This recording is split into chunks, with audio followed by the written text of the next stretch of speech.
Good evening, thanks for coming. If you have a mobile phone, if you'd like to put it on silent, please, thank you.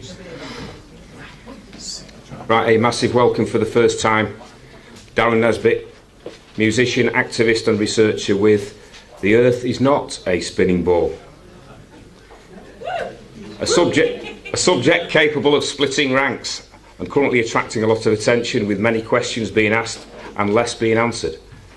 Darren is here tonight with some of those questions and a bag full of observations, most strange. Some of which show NASA, that organisation with a budget of billions, dealing in untruths. Darren's research points to the Earth being other than spherical, delivering a broadside at scientific consensus. Please fasten your seatbelts for Darren Nesbit. Thanks, Rob.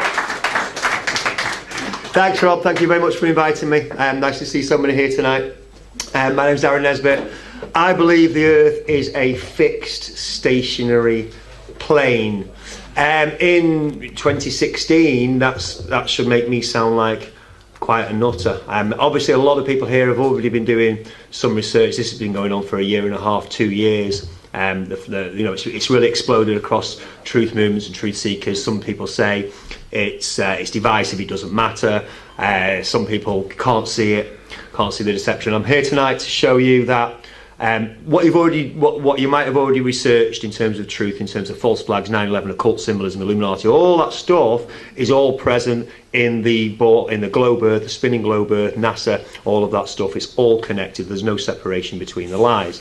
I know British people don't like to take part in audiences, but I just want a show of hands. I've already spoke to a few people tonight. How many people here already think like me? They've been doing research for weeks, months or years. I believe the Earth is a fixed stationary plane.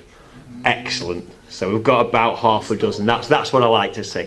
Okay, that's what I want. I didn't want everybody to be already converted, because most of the world's like that at the moment. 90% I'd say of people just think this is crazy. It's lunatic, as the piece says.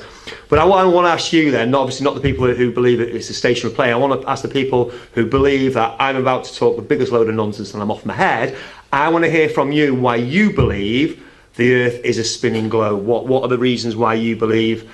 Shout them out. I'm going to write them down on here for you. Just shout them out. Well, everything is spherical. Sorry? Everything is spherical. What do you mean by everything is spherical? Do you mean? Everything, every single thing, even on a smooth flat, so the particles that make it up are spherical. Okay. And it's provable by examining it under a microscope.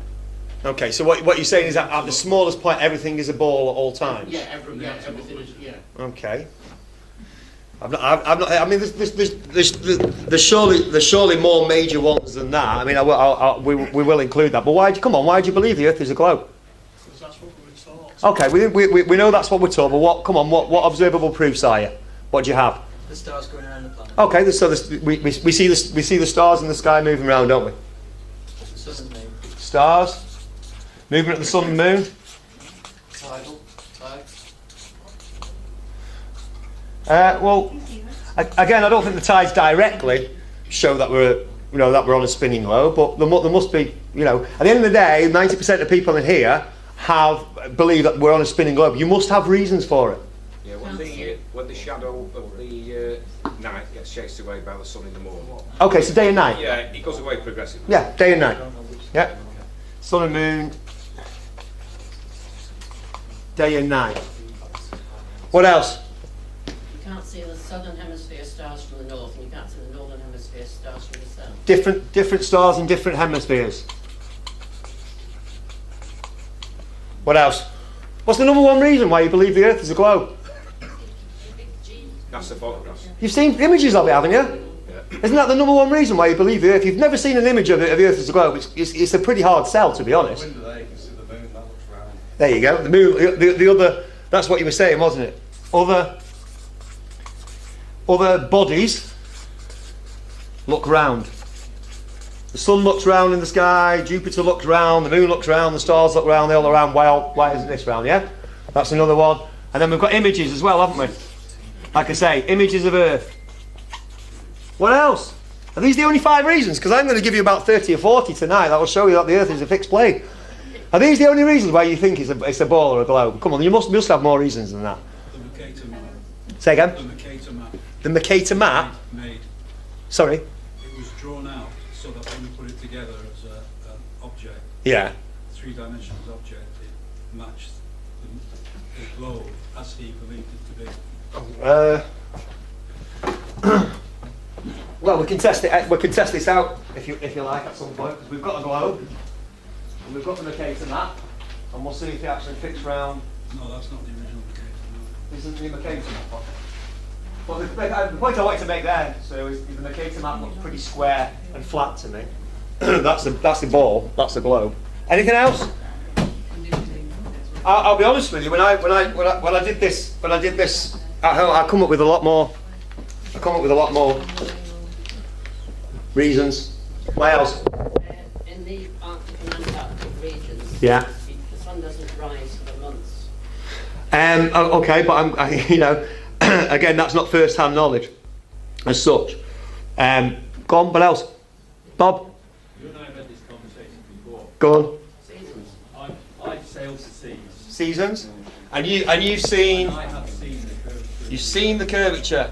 Anybody seen it? So, okay, so you've seen the curvature on a boat?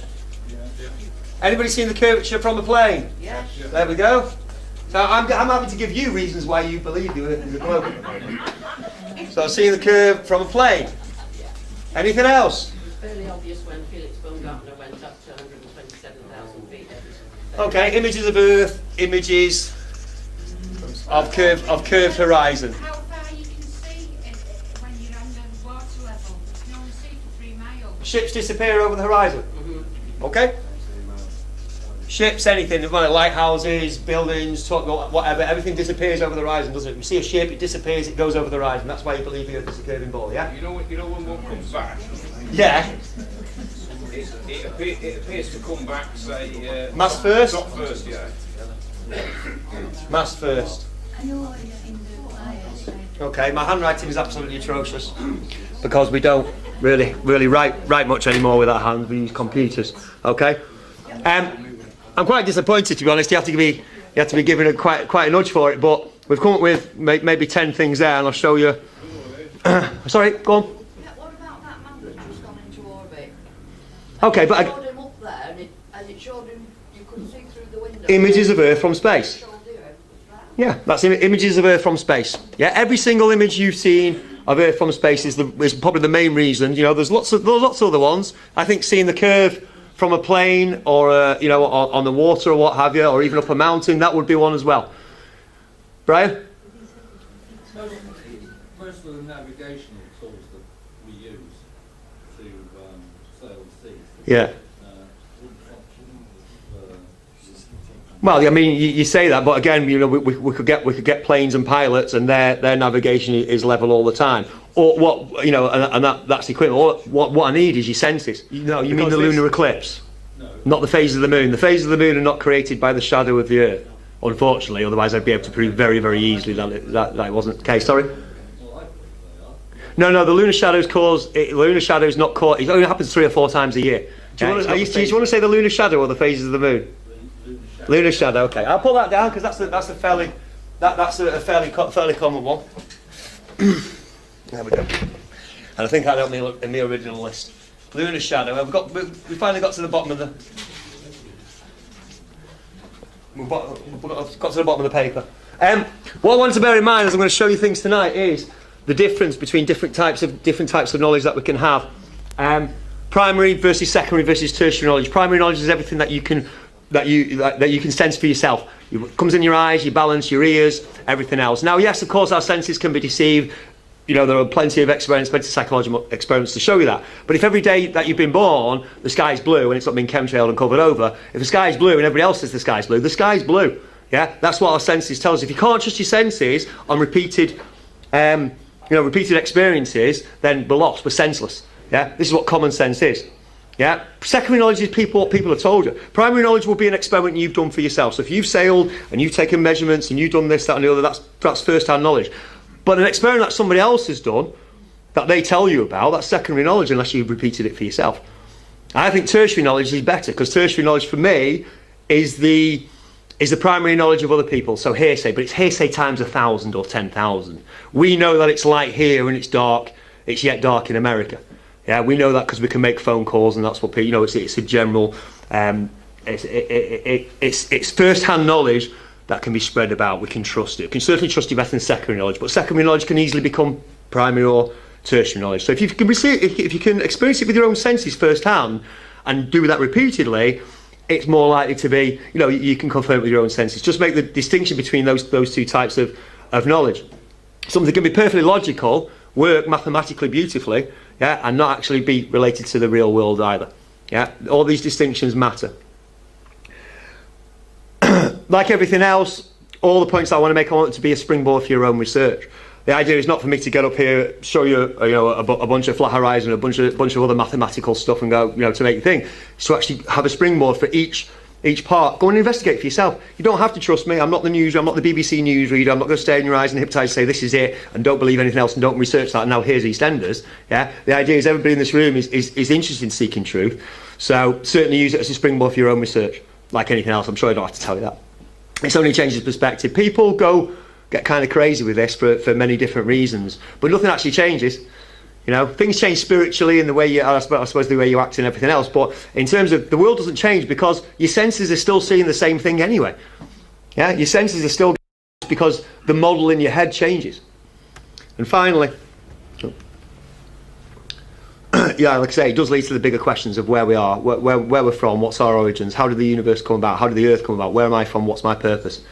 Because again, I mean, those are the biggest questions, and anybody that's curious and seeking truth certainly wants those answered.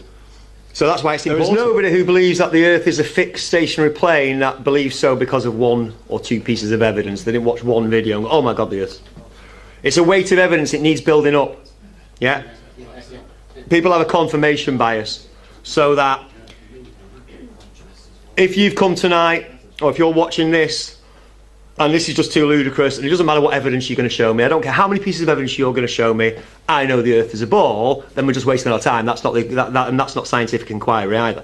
You know, let me present the evidence and let it build up. Yeah, take each piece of evidence on its own merit. Yeah, rather than it can't be right, the earth's a ball, it doesn't matter what I show you. You know, it's actually reverse thinking, isn't it? When we're actually after truth.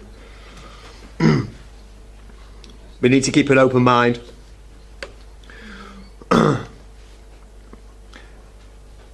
not going to ask for a show of hands, but I'm assuming everybody is aware that they're committing false flags and false histories and this war on terror. They're capable of achieving mass deceptions through mass programming, mass lies through the mainstream media, through the telescreen, as it's called in Orwell's 1984. Sure, everybody's aware of that. Everybody's aware of the attacks on our health from everywhere, from EMFs, from chemtrails, vaccinations, all over the place. They're lying about it all the time. Pharmaceuticals, doctors just hand out pharmaceuticals, and they might actually, you know, be useful for the original ailment, but they just give you 10 more ailments, and they keep going on and on forever. Yeah, food, GMOs, all the different kinds of food, all poisonous to us. Yeah. I'm assuming everybody's aware that our whole money and banking system, owned by the Rothschilds, owned by the criminal central banking system. If you're not aware of how money in the central banking system works, the best video to watch on it is Bill Still's The Money Masters on YouTube from 1996. It's 3.5 hours. And if anybody that's ever wondered why the economy is the way it is, why things are the way they are, that will answer many, many questions. We're well aware that politics is not. Politics is just an illusion. There's no choice. Doesn't matter if it's left or right. The owners own both parties. They like the left and they like the right. It doesn't matter who you vote for. They're getting in. Presidents aren't elected. They're not elected. They're selected. So it doesn't matter, which Democrat or Republican can get in. The rulers are going to get their way anyway. They have a lot to do with symbolism as well. Again, this is conspiracy 101, along with probably the lunar landings and the New World Order. One of the first things you come across is. He's gone the other way now. The other things you come across is the pyramid with the all-seeing eye. That is the all-seeing eye of Horus or Lucifer. Yeah, and it's on the back of the dollar bill. We're not making this up. This is not, anybody can go and check that out. These guys are into symbolism. They're into numerology, and they're into deceiving the whole world. People are aware that NASA, the moon landings, Freemasonry, the Jesuits, media propaganda, mass programming, symbolism and numerology figure highly in these guys' operations. We see their hand all over false flags, all over buildings and masonry and what have you. Like I say, it's all over the flat earth as well. It's all over the globe earth. Deception. Yeah? This is the number one reason why we think, why I thought for most of my life, and most people were, whatever they think now, why we believe that we lived on a spinning ball, because of this image or these types of images. But this image was shown to us for a very long time. It was taken supposedly on the way back, the last Apollo mission, on the way back from the moon. It's the Earth. Obviously it's a picture of the Earth, supposedly. But we've been shown these images all our lives. When you go to school, there's a globe sitting in the classroom. If you're on the computer and you want to show an icon for knowledge and learning, it's always a globe.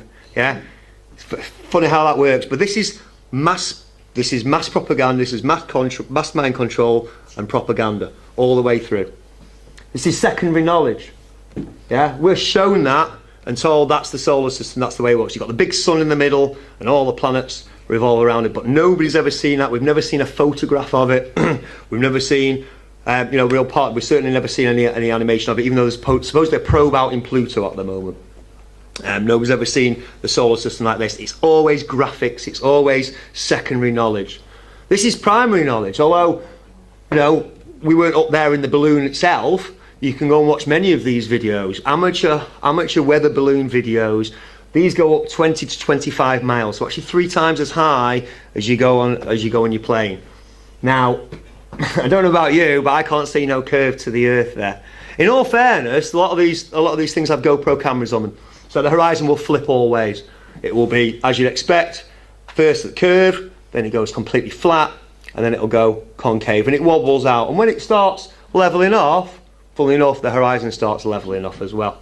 But it's impossible. You can make a straight line look curved with a GoPro lens with barrel lens distortion, but you cannot make a curved line look straight with a lens. You can in Photoshop, obviously, post-processing, but you can't make a curved line look straight. So how can we ever look straight?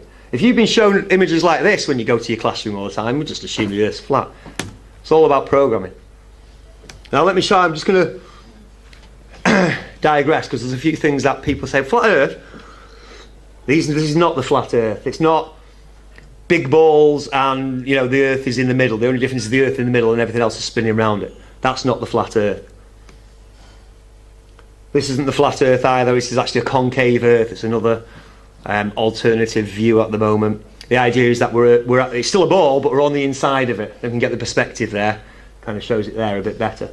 We're kind of living on the inside of it, with the unit, with all the stars and the moon and everything spinning inside. Unfortunately, that comes up with the same or the reverse problems as living on a globe. Because if you're looking into the distance, and obviously the world curves around you, you're going to see far further into the distance than you actually can. Yeah, it's going to curve up. This isn't the flat Earth either. It's probably a bit closer.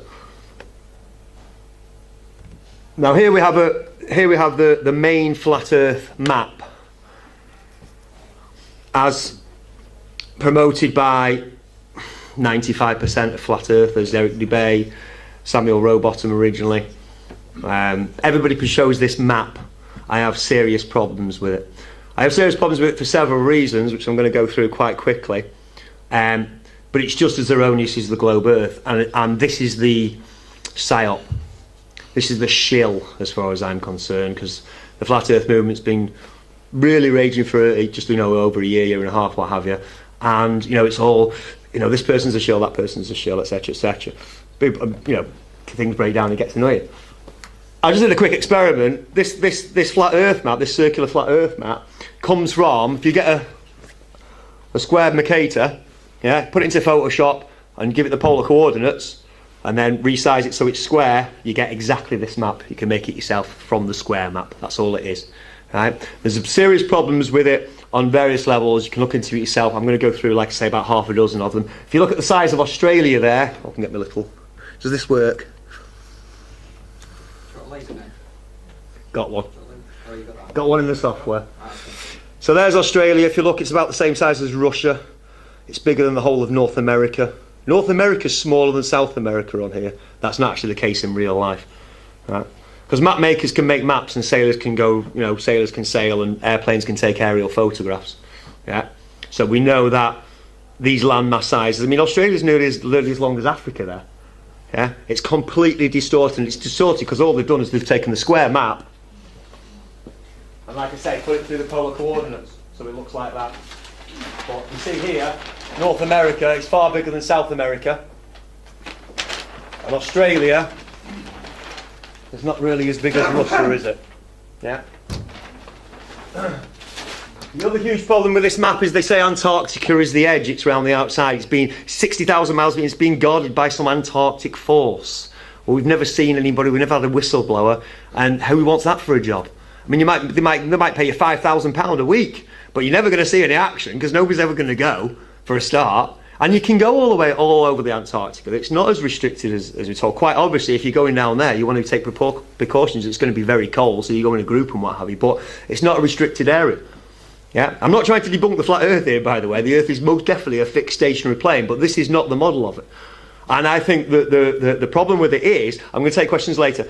The problem with it is it puts people off, because if you say, okay, well the Earth's not a globe, and here's why, and I can show you, many reasons for it. So, well, what's the alternative?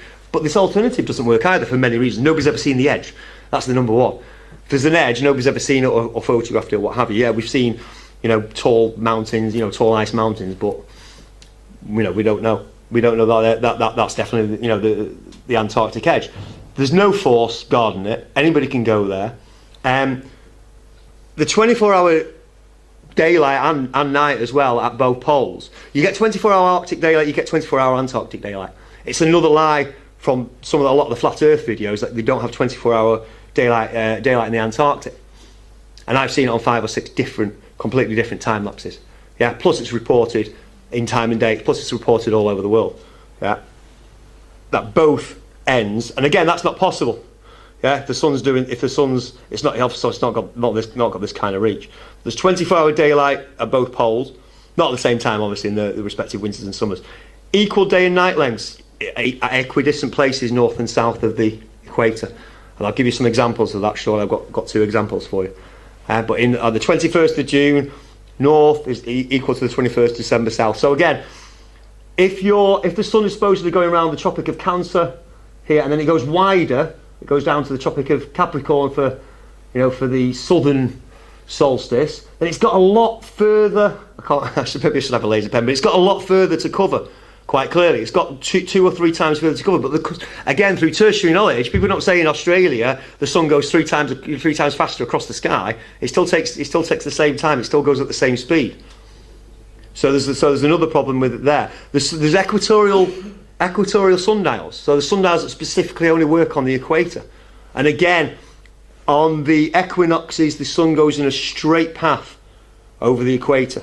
Yeah, so at least twice a year. Again, if the sun's constantly circling round, it's just going tighter and tighter around the north and then further out to the south, it's always circling. You'll never see it go straight across the sky. But again, that's not people's experiences at the equator itself. The stars go in different directions in different hemispheres. This is it's a big falling down point for the flat Earth. People say, hang on, the stars go in different directions, this model can't be true, therefore the Earth's not flat. This is my problem with this model. You can find so many holes in it, and then people go, well, that's not right, let's go back to the globe. But neither's true. Flight routes I'll come on to in a sec. I've got a slide on it. The Flat Earth Society, we know it's co-opted intelligence. It's counterintelligence, it's what do we call it, controlled opposition. Yeah, and the UN we know is New World Order. So why would they have the real flag? Why would they have the real map of the Earth as their flag? And why would the Flat Earth Society, be giving us the right shape of the map? Like I say, all you need to do is put a square map into Photoshop and do the polar coordinates filter. Yeah, you'll still get make it square, and you'll see exactly this map. And like I say, the reason why it's around is to put people off. Yeah, both alternatives, the old Hegelian dialectic. Yeah, well, it can't be. It's not a globe because we're not spinning around. Here's the alternative. That's not right either, as far as I'm concerned. I will get on to what I think it may be. But my my hope by doing these talks and by spreading the word is that people, independent scientists and researchers, will go out and find it for themselves, set up their own balloons, do their own tests, observational tests, map makers, whatever. Yeah, if we know that the Earth is not a globe and we need to know what it is, all bets are off again. Science is open again. Yeah, discovery is open again. We haven't discovered everything. That's a lie. We can start using our brains and our intelligence and our resources again. Beirut, 33 degrees north. Sydney, 33 degrees south. You can see they're virtually exact, equidistant from the equator. You can see the solstice day length there within a second of each other in terms of the length of daylight, north and south of the equator. Again, proving that the sun can't be going further and further. And again, Swansea, twinned with Rio Gallegos. Again, you can see within 15 seconds the amount of daylight is equidistant each side of the equator. And just one on the flights, Auckland to Buenos Aires, a flight 13 to 14 to 15 hours.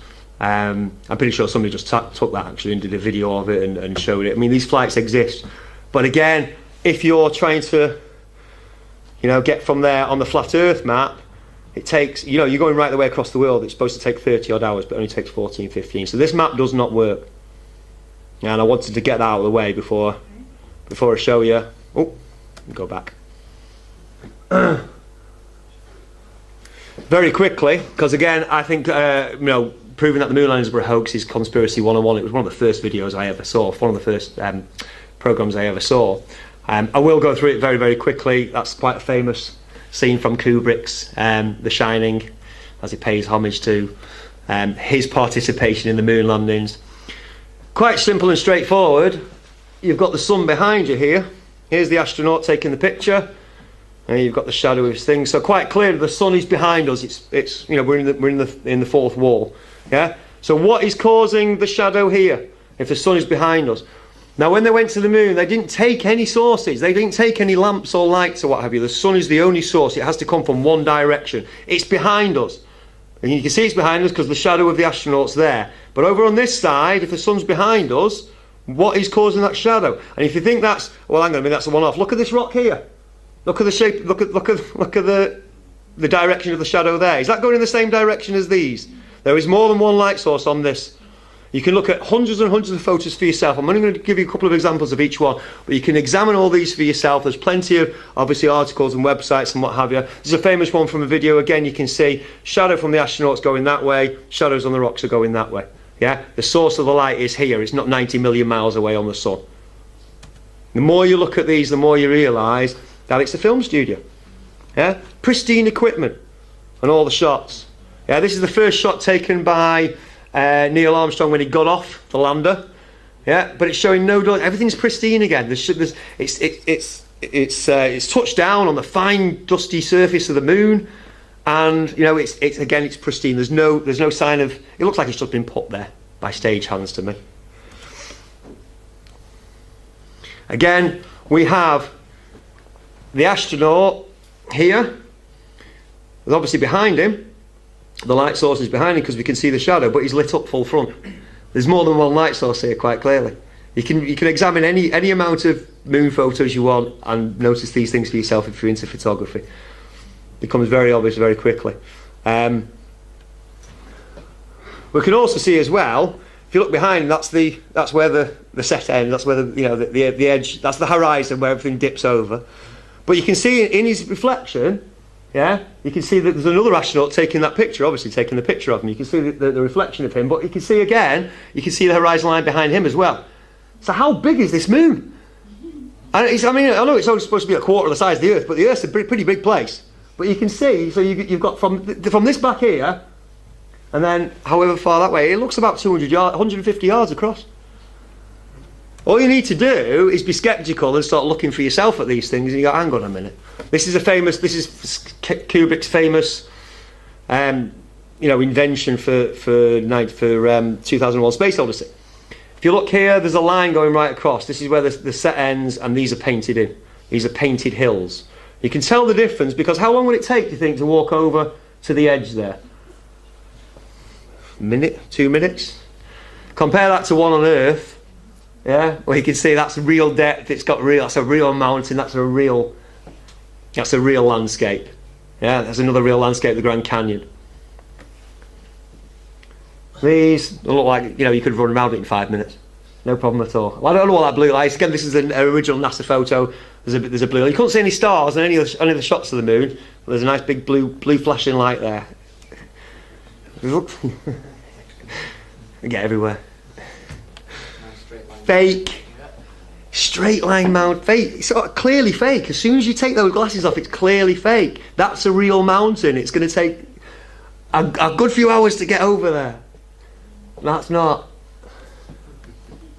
Don't forget, when this was shown in 1969, this was how it was shown. We didn't all have iPhones and laptops and HD screens and stuff. This is how people saw it. We've landed on the moon. We were so much less cynical then for a start, but this is what we saw it on, and it probably looked great.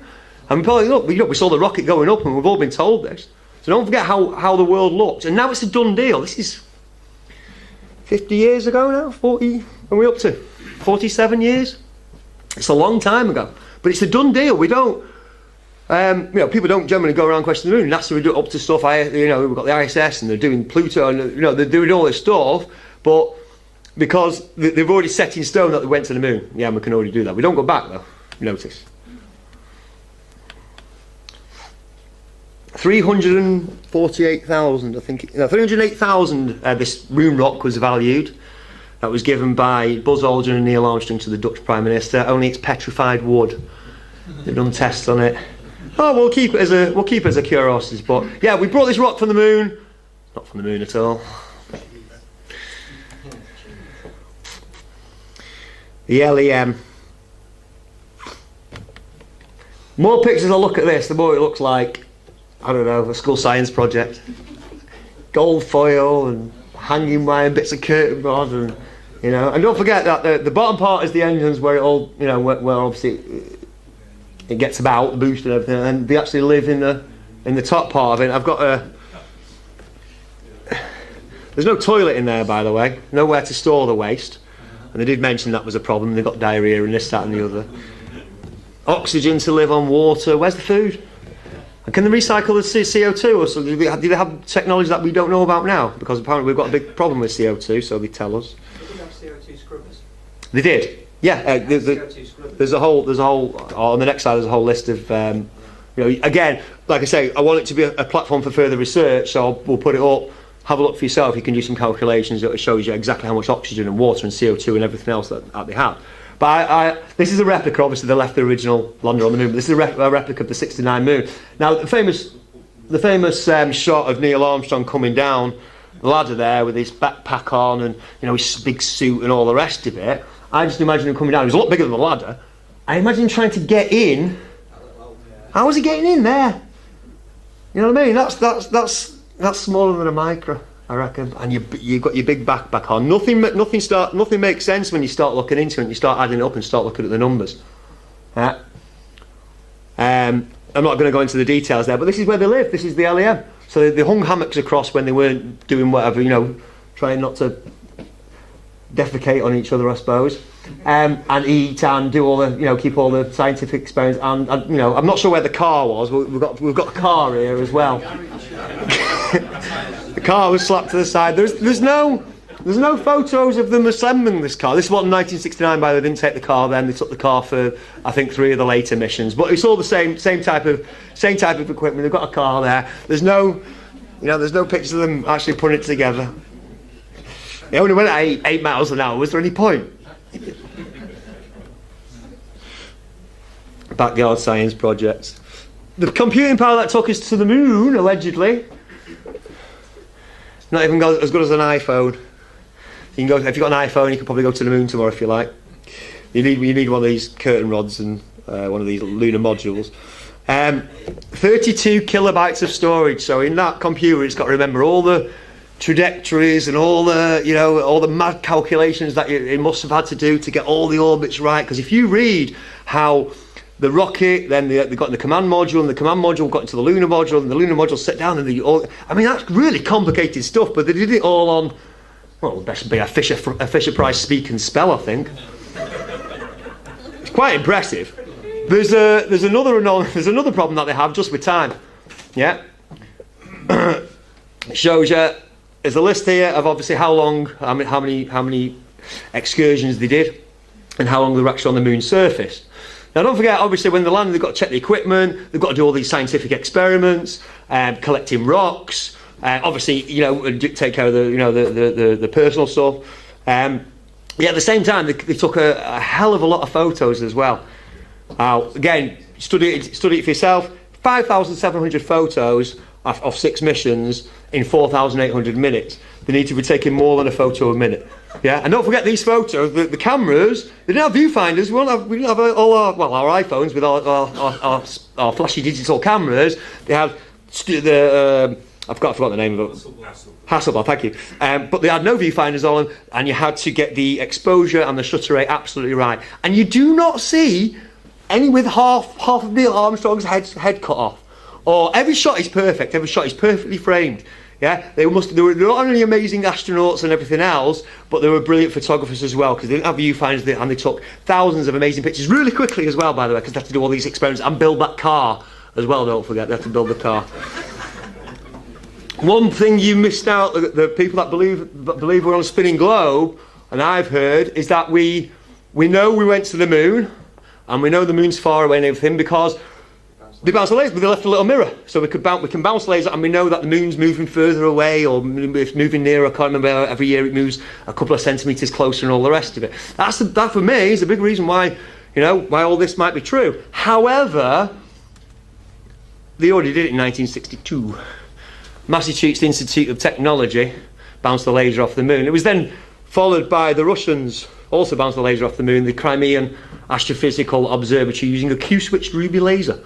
Yeah, this is in 1962, in the New York Times on the 10th of May 1962. An area about a mile in radius, I think it says, was lit up by the moon. Was lit upon the moon from the Earth. Kind of predates the lunar landing, so that's out the window as well. Yeah, we can see the reflection, and you know, we can shine a laser on the moon. That was already being done as well. We're moving to more familiar territory for people who you know about conspiracies. Like I say, it's all connected. I'm sure you're already starting to doubt the lunar landings, real, but everything's connected with it. We know about 9/11. Look at the symbology and the numerology and everything connected here. Why 30 years? Why not 25 years or 40 years or another number? Why specifically 30 years? Because they could do 9/11. How's it supposed to be L's? Why they look like ones? They don't do anything by half, and they're not even trying to hide it either, by the way. They're not trying to say, oh, it's a secret that the Freemasons were all involved with the lunar landings. No, they're very proud of it. They're very, very proud of it. You can see here, you know, 33 degree the southern right. We put our men on the moon. Confirmed Freemasons: John Glenn, Edgar Mitchell, Buzz Aldrin, Gus Grissom, on and on and on and on. All Freemasons, all part of the occult, all part of the Brotherhood. Again, numerology and symbology. There were 7 missions to the moon. They do like the numbers. Only 6 made it. 1 was incomplete. Do we know what number it was? We love the number 13 if we're occult and Illuminati, although you get... it's all coincidence, you know. At the Bataclan, the Paris false flag, November the 13th, that's, like I say, a false flag doesn't mean that people didn't die, but it was a staged event.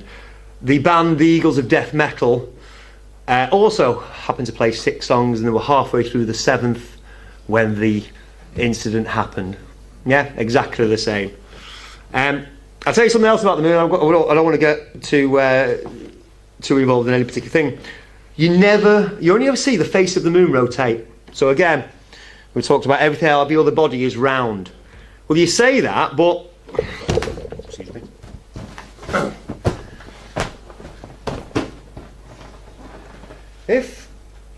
I'll go back here.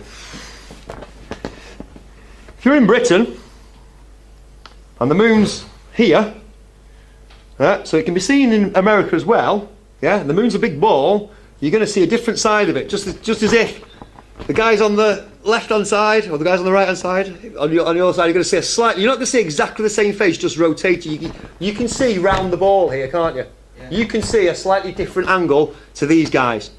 Yeah, that never ever happens. Send it as far back as you like. Yeah, you're going to see a slightly different side to it. Yeah, you're going to see slightly more around it.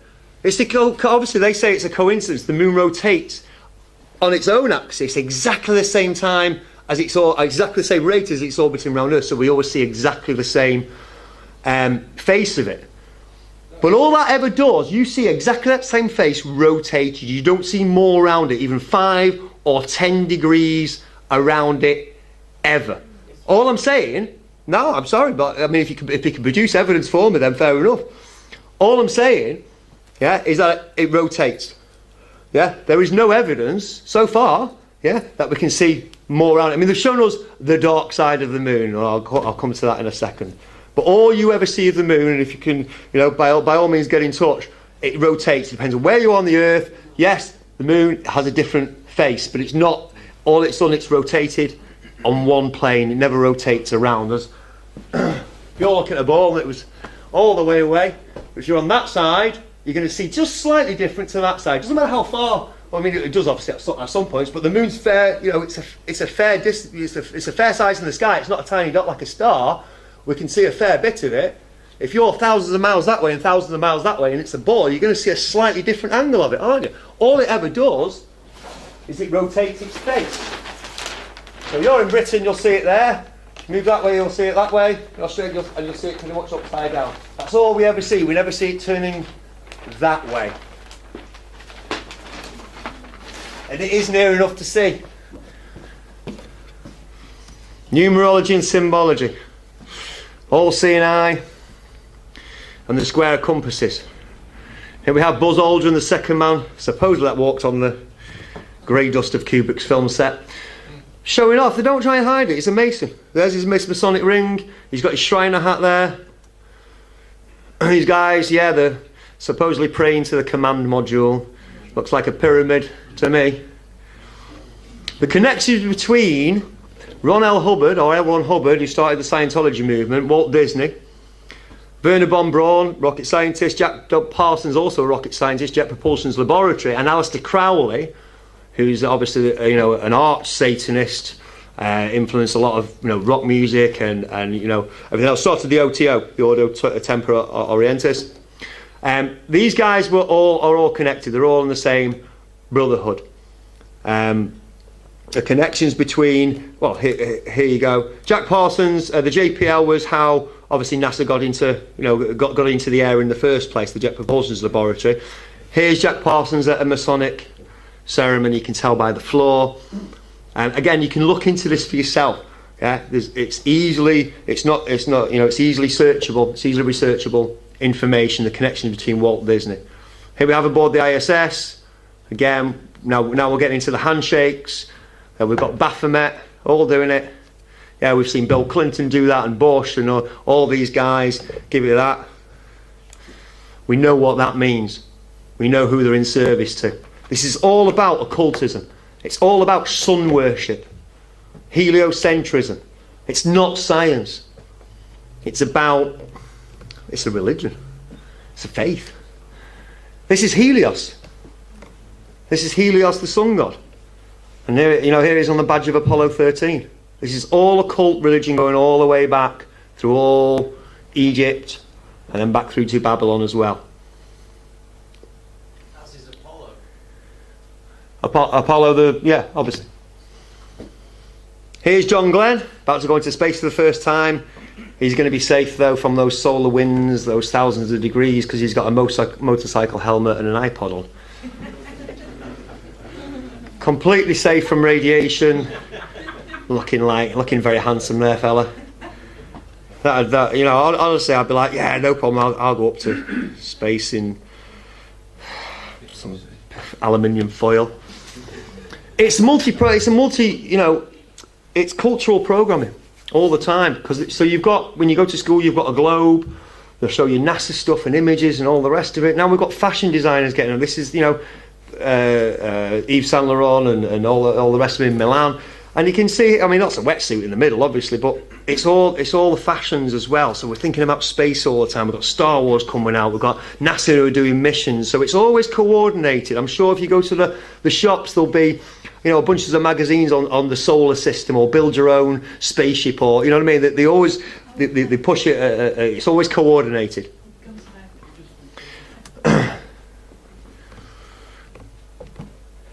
I want to see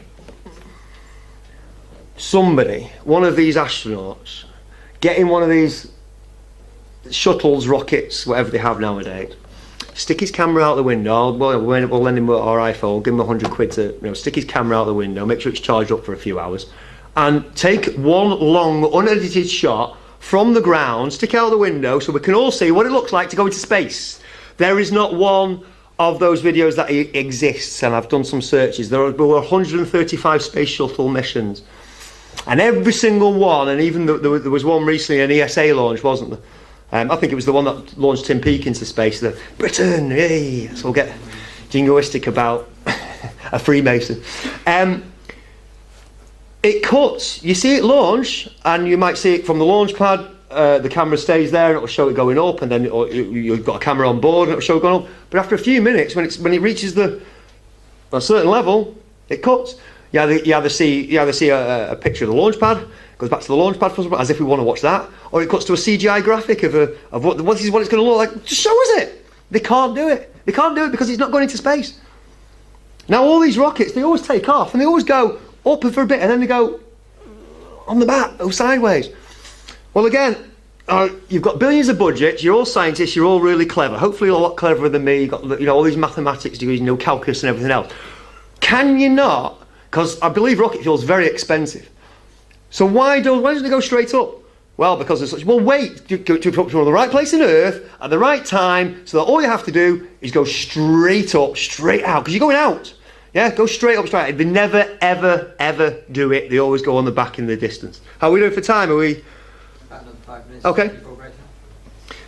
Last year, it's to say, NASA turned on the. All of us, we don't hear from them for years, and then all of a sudden it's time to. We're doing this and we're doing that and we're doing this. Here, they've got a probe flying by Pluto, so they took a picture of Pluto. Maybe that's open to it. Everybody was always ready for it. It absolutely looks like Pluto. They're taking the mick. Somebody said, is this some kind of observational test? People that went to the gym say, is this an observational test? Because these are Atlas stones. These are these medicine balls that we have in the gym, and they've just filtered one up and told you it's a planet. And when you take it into Photoshop and change the levels and what have you, you can do this, do it with your own pictures and see if the background's smooth. Yeah, I've done it, and the background is as you'd expect. It doesn't look like you've pasted something in, and it's greyed. I mean, you can't really see it on the screen, but you'll see it. You see the HD version, but the background is graded. There's several shades of black in there. It's not just a probe taking a picture, as they tell us it is. This is. I mean, it looks like some kind of new domestic appliance of some kind, but it is actually the Kepler telescope, and it's how we believe there's lots of Earth-like planets out there. It's about the size of a house, and lots of gold foil again, obviously. And here's a picture of the Kepler telescope in space, except it's not Kepler telescope in space, is it at all? Yeah, sorry, the thing's gone, but. This is how they do it. You'll get a magazine, it'll have a picture like that, and you'll be reading all about the Kepler telescope and how it discovers planets and everything else. And you just assume that, there is a picture of it in space. You don't think they're not trying to pretend that it is, but it's programming and conditioning and mind control all the time. Yeah, suggestion all the time. Images in your head are keep repeated from school, from Hollywood, from NASA, from wherever. That's clearly the same picture as before, and they've just. They've put it onto the dark rift in the sky and added something and give it a kind of a feeling that it's moving, but it's quite clearly not a picture of the satellite in space. There are no pictures of any satellites in space. There are only composite shots like this. Again, if you can find one, I'm happy to, but I've been looking for quite some time. A lot of people have been looking for quite some time. There are no real shots. They're all composites. Let's try and get this done before the break then. Kepler mission is to find other habitable planets. Presumably, they were screwing up this one. Don't worry about it. We'll find some other to go to. We'll all get off just in time, just before we destroy it. And all it does, really, it just looks for dips in light in distant stars. And from that, I mean, that's obviously mathematics going to give you a list of numbers. What they found so far, 4,696 potential exoplanets orbiting distant stars somewhere. You can see here they go from anything between 1,000 days to 3 Earth years to go around, right down to a day. Now, don't forget, all this is a blip in light. Yeah, it's a little, it's sort of twinkling or a little, you know, a little dip being taken out of it. But if it's got an orbit of 1,000 days and it's 3 years, and we obviously want to make sure it's regular, yeah, because that's how the, you know, if it's not regular, it's not a planet orbiting, it's something else. So the Kepler telescope needs to then watch it for 3 years or 6 years to see 2 orbits, and just to make sure, watch it for 9 years. Do you know when the Kepler telescope was launched? 2009. So it's only had 7 years to find all these planets and make sure that there are definitely planets and it's not just a bit of dust on the lens or what have you.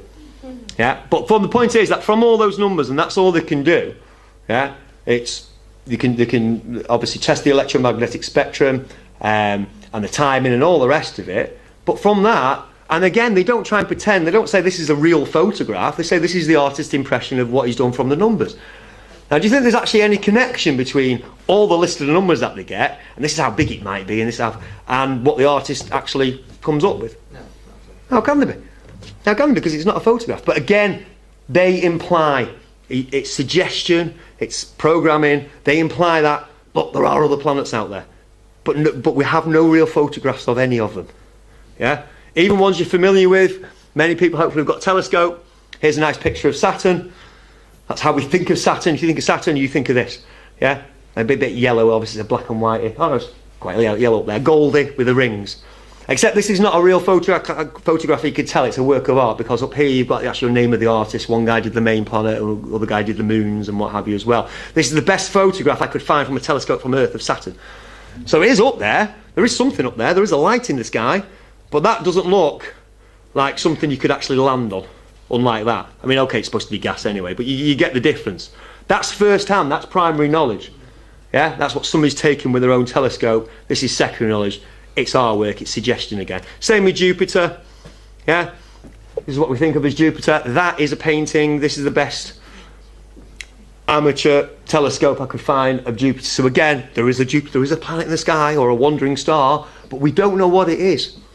We don't know that that's millions of miles across and millions and billions of miles away. Yeah, we can see it through the telescope. There is no further information on it yet. Most of what we see, this used to be Pluto until the latest ones. But all this is artwork. This is supposed to be Mercury. Obviously, you've got Jupiter again. But again, it's all suggestion. That's how it works. It's always suggestion and programming and giving you the impression. And it's a multi-level attack. I'll leave it there and we'll have a break. Thank you.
How are we going so far? Who's been converted? Who no longer thinks the Earth is a spinning globe? Who's going to at least take some of what I've said so far and go and do some more further research? Because that's all I want. Yeah, I don't expect people to be convinced on one talk. I've obviously got another half to go through. The Hubble telescope, very, very famous. Takes lots of pictures of distant galaxies and stars and planets and everything else.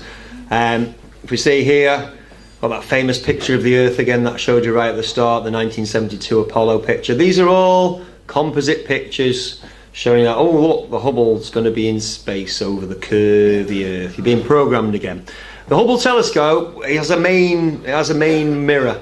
But right in the middle of that mirror there's a little hole. It bounces back, to a secondary mirror, and then the secondary mirror bounces back into the little hole in the first mirror. Okay, this is what it says. And in that little hole is a bunch of really specialised technological equipment, cameras, etc., that are going to give you all the pictures of the galaxies. I really like this picture of the Hubble, actually, because again, well, for this one anyway, it's completely flat, plain, Earth in the distance. The Hubble telescope, all its equipment, it's got a wide field camera which sees 3 different kinds of light: near ultraviolet, visible and near infrared. They're not simultaneously. The resolution and field of view are much greater than that of Hubble's other instruments. It's one of the newest instruments. It's used to study dark energy and dark matter, the formation of individual stars and the discovery of extremely remote galaxies previously beyond Hubble's vision. Then we've got the Cosmic Origins Spectrograph, the COS. It sees exclusively in ultraviolet light. So we've got near ultraviolet, visible, near infrared, and actually ultraviolet light covered now. They act something like prisms. They separate the light. This provides a wavelength fingerprint of the object being observed. It tells us about its temperature, chemical composition, density, and motion. It's basically there to improve its ultraviolet sensitivity. The advanced camera for surveys sees visible light. In other words, it's a camera. It's designed to study some of the earliest activity in the universe, but it's a camera. ACS helps map the distribution of dark matter, detects the most distant objects in the universe, searches for massive planets, and studies the evolution of clusters of galaxies. But it's a camera. It's a camera lens. ACS partially stopped working, and then it had to be, repaired. It's also got a space telescope imaging spectrograph on board. It sees ultraviolet, visible and near infrared, so it kind of does the same things as the other ones, I think. But it's known for its ability to hunt black holes. It works best with small sources of light, such as stars or quasars, but can map out large objects. They just talk. It's just gobbledygook. It's just scientific waffle. You'd never read this. You go, oh right, yeah, the Hubble's got lots of really special cameras on it. Wonderful. Yeah, let's have a look at the pictures. You're not going to actually look at it. When you look at it, you realise it's just mind control and programming, because they're not actually saying anything. The Near Infrared Camera Multi-Object Spectrometer, NICMROS, is a heat sensor, so it's going to cover the infrared range. Yeah. So there's nothing actually special here. It's just covering infrared, visible, and ultraviolet light. But they can see distant galaxies, distant stars, dark matter, the formations of the universe, you name it. From all that, yeah, we get pictures like this. Yeah. Again, he's just going to send numbers back to somebody, and somebody's going to get a bunch of numbers, and they're going to say, and they get told to make an artist's impression of such and such a galaxy. It's 3.5 light years away. It's so much across. It's probably, purple a bit. It's got 2, whatever. Yeah. So the point is that these are not photographs. Yeah. No light has directly hit film or the electronic equivalent, and caused images to be impressed. These are all computer-generated pictures. Question is, if the moon landings are faked, as can be clearly proved, why are they faking the moon landings? Why are they doing it? A lot of people say, well, yeah, we know they fake the moon landings. They go this far with the conspiracy, if you like. We know they fake the moon landings, but that's so because they're in a race with Russia, or because it's to encourage people to get into science. Well, that actually did happen. That certainly did encourage lots of young people to get involved, and there's nothing wrong with that. But really, are the rulers ever kind? Do they ever do things for our benefit? These people that are in charge, that have the billions, that run the departments, that own the corporations, own the textbook company, all the publishing houses, they own everything. Are they ever kind to us? No, they don't do anything out of the goodness of their hearts. These people are evil. We already know this. So what's the real purpose of all these, all the space race and the moon landings? I believe it's to show you lots of pictures of a globe Earth. But if we didn't go on the missions, then where are those pictures from? Famous picture of Earthrise from the moon. It says here, which one was it? Does it say which Apollo it was? No. They did quite a lot of these shots anyway. But we see the moon in the sky, and the Earth is 4 times bigger than the moon. So if you're on the moon, you should see the Earth in the sky 4 times bigger than the moon appears on Earth. Yeah. If you saw Jupiter where the moon was, it'd look a lot bigger. You can actually test it for yourself. So it's an experiment you can do with obviously arc degrees of movement, but that should be 4 times bigger. all those shots, the Earth should look a lot bigger. So how can we trust any of these images? Yeah, that's supposedly the Earth and the Moon. You know, when you start breaking it down, these are all quite clearly CGIs.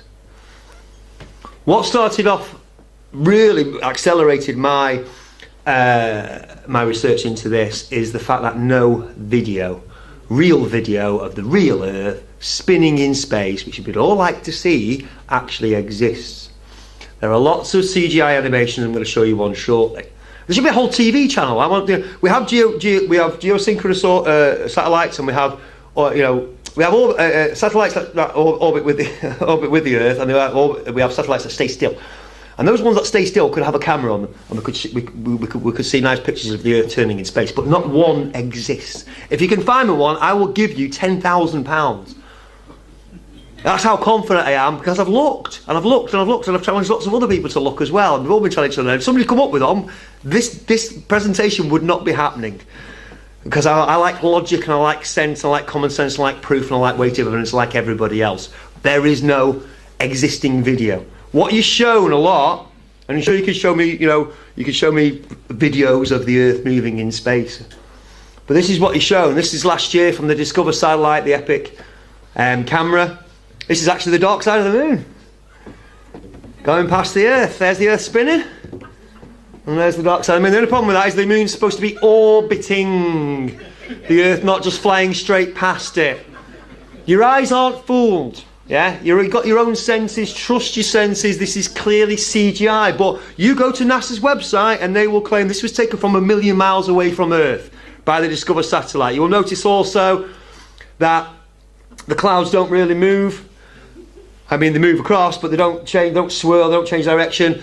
5 hours, 3:50 to 8:45 is nearly 5 hours of time-lapse photography. Those clouds do not move at all. Now, there are some more recent ones, and they're making the clouds move now. They've animated all the clouds, but it still, it still doesn't look. They've animated the clouds, whoopie-doo. It still doesn't look real. A lot of the shots from Earth, it doesn't look like there's any life on Earth either. There's no cities. There's no. I mean, I know we're supposed to be far away, but it's from the same Discover satellite. Very famous, picture last year of the Earth. This is the newest. Not a composite, it's a real shot of Earth from the Discover satellite.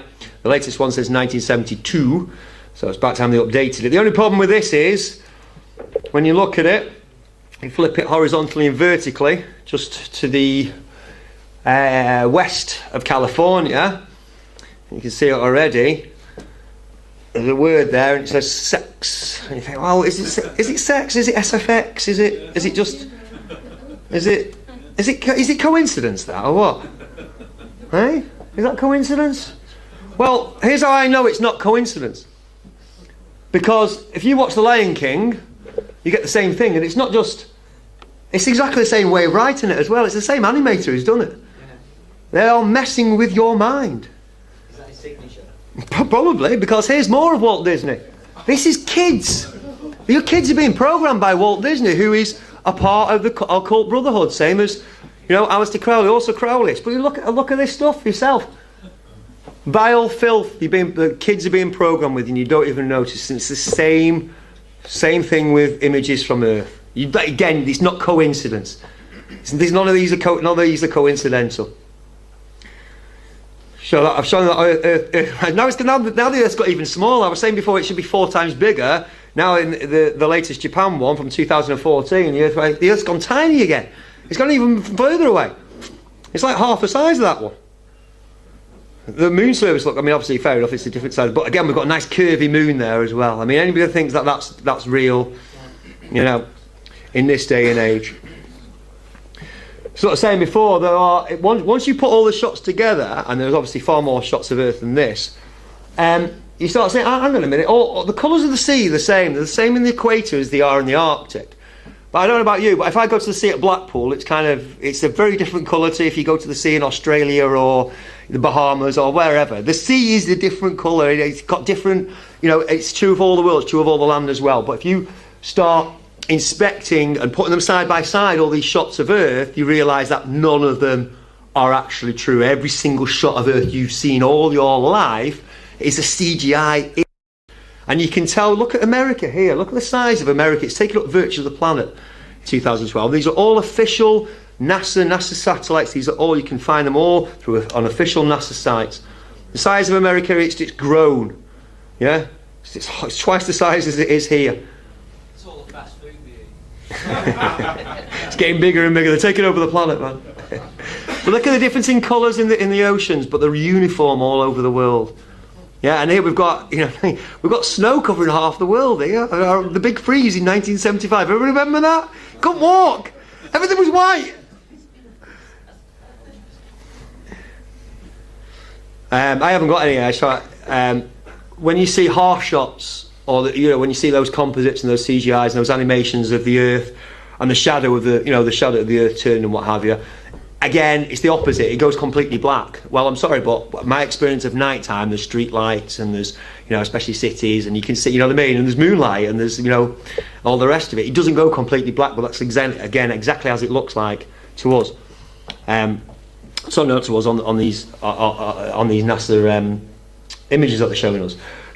Operation Paperclip in 1944, very famous. A lot of Nazis lots of rocket scientists who worked on the V2, etc., etc. They were acquired by the United States government. Half of them went to work for NASA. The other half went to Hollywood to help the programming of our minds. I was a huge Star Wars fan. Very, very disappointed to find out that I'm just being programmed. Again, it's a multi-pronged approach to show you they're not trying to pretend that Star Wars is real in any way, but again, it's impressing your brain again and again and again that the space and planets and spaceships and they're all around and everything else. Okay, it's Hollywood. Star Trek, Battlestar Galactica, Close Encounters, all of this sci-fi stuff. I loved it all as well. Big fan. Kubrick. We've got E.T. So now we've got the ISS, and I looked for some, again, best real photographs I could find of the ISS. Does this look solid? Is this like a solid machine to you?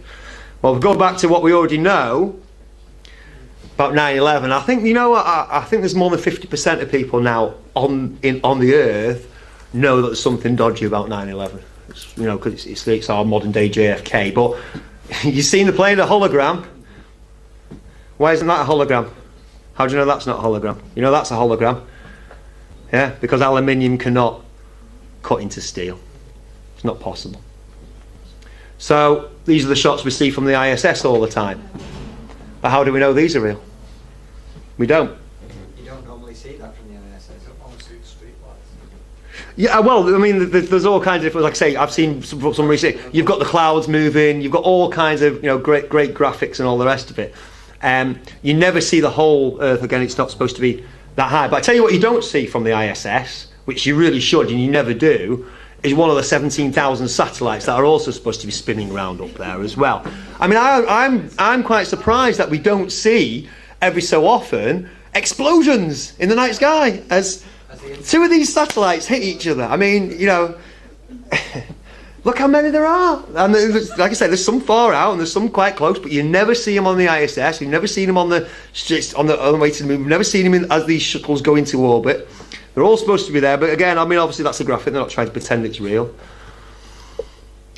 There's no evidence for curvature when you use your own senses and your own observations.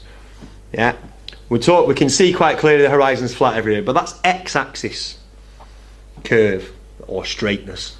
Yeah, and people say, well, look, even if we're on a big flat disk, you'd still see the horizon being straight all the way around, depending on how big the disk is. I'm more interested in the next few minutes, a few slides, in the z-axis curve. In other words, the ship's disappearing over the horizon. Yeah, as you go far out, we're supposed to be on a big ball, and wherever you are, you're supposed to be on the top of the ball.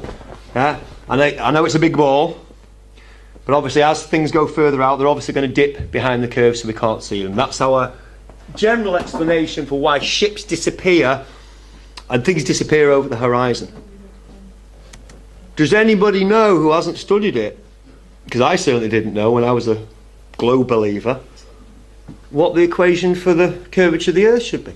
Does anybody even know the radius of the Earth or the diameter? That isn't a flat Earth researcher, as I didn't know. But it should be common knowledge, shouldn't it? Shouldn't engineers, sailors, pilots, astronauts, all of these professions, architects, they should all know how much the Earth curves. Because if they're building a rail line over 30 or 100 miles or 200, however long it is, or a canal, or all these kind of things, they should know. It should be a common knowledge thing like E equals MC squared. We don't use it every day, but everyone knows E equals MC squared. The Earth curves, it should be common knowledge. This is how you know the Earth curves for sure, because this is the radius, and this is how quickly things should disappear. And because they do, and you can never ever see them, that's how we know the Earth is a globe. That would do for me. But again, the evidence is in exact opposition to that. The radius of the Earth is 3,959 miles, allegedly. That's the figure that's given us. Using professional AutoCAD program and Pythagorean trigonometry, it actually comes out to 7.992 inches per mile of distance squared. We'll round it up to 8 inches per mile. A distance squared, if you go on Google and find out what's the curvature of the Earth, it'll say 8 inches per mile. I think you have to go to the second or third page to say it's 8 inches per mile of distance squared. The reason there's a problem with that is quite straightforward, really. If you go 3,959 miles out, so the full radius of the Earth, the drop should be 3,959 miles, although they say it's slightly oblique, but it should be there or thereabouts. If you times 3,959 by 8 inches, and then divide it by 12 for feet, and then divide it by 5,280 for miles, you come up with 1.25 miles. It's a slope. If you go 8 inches, for every mile, it's exactly 8 inches, that's just a slope. You need to square the distance to make it parabolic. Because on a circle or a curve, the further you go, the more you're going to dip. It won't work otherwise. You have to square the distance. And that's how it works out too. So, think about it, over a mile, there's only 8 inches of dip. You're not going to see anything. That's perfectly reasonable. Same for the second mile. It's going to dip a bit more, because it's 2 times 2, 4 times 8 is 32 inches. You get to the third mile, there's a drop of 6 feet. But again, you see 3 miles out, 6 feet drop, reasonable. It's not when you're getting up here. When you start getting to 30 miles away, which is easily visible, you're looking at drops of 600 feet now. So anything under 600 feet high, yes, we have refraction. Obviously, it depends on your observation point and everything else. But all things being equal, if you're 30 miles away, nothing under 600 feet should be seen. 60 miles, you're starting to get into nearly half a mile of dip now, 2,400 feet. You're looking 60 miles out, and you can see 60 miles out with the naked eye. Obviously, we're getting into telescope territory here, but 100 miles, very interesting number, 666. 6 feet, that's over a mile. So 1.25 miles. If you're looking 100 miles, you've got a telescope, you can see 100 miles, there should be 1.25 miles dip. If you're on a globe, and you're in the middle of the globe, basically all around you, depending how far out, there should be a dip all around you. You'll know, like a big sloping frisbee away from you. You all with me on that? Those are the numbers. Further out you go, the more it's going to dip. It's not going to be uniform or linear. Now, people arguing for the globe will use the same argument in both directions. So they'll say, it's a globe because we see ships disappear over the horizon. But when we say, we can see objects that are far shorter than they're supposed to be, and we can see them from quite a way away, that's because of light refraction. Light refraction is bending it round. So it's an argument that's used in both directions, just purely because I believe it's a globe and I don't want to take actually any observable evidence as the primary. Take the evidence first and then work out the model from it, because that's what we're doing here. That's what you're doing if you're saying it's a globe anyway. The Statue of Liberty stands 326 feet tall and it can be seen from 60 miles away. Obviously, the fall is 2,400 feet. It's 326 feet high. You can see it. If you're in a ship 60 miles away, you can see the Statue of Liberty. It's only 326 feet high, but it should be behind 2,000 feet of curve. Across Lake Michigan, from St. Joseph to Chicago, is 60 miles. Over 60 miles, anything under 2,400 feet should not be seen. This is a visual of how that works. You see the blue, obviously the green line is you're straight out. If you were looking straight out, obviously the Earth's supposed to curve, so the blue line is where it curves. Anything beyond the blue line should not be seen. Sears Tower is only 450 feet high. It's the highest, obviously, building in Chicago. It's giving you the heights of some of the rest of the buildings there. There's quite a famous picture, a guy called Joshua Nowicki,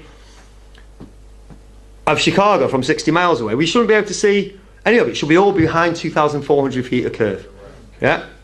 Now people say, but you can't see the bottom of the, it's proven that the Earth's curved because you can't see the bottom of it. But you can't see the bottom of it because seas and lakes, they wave.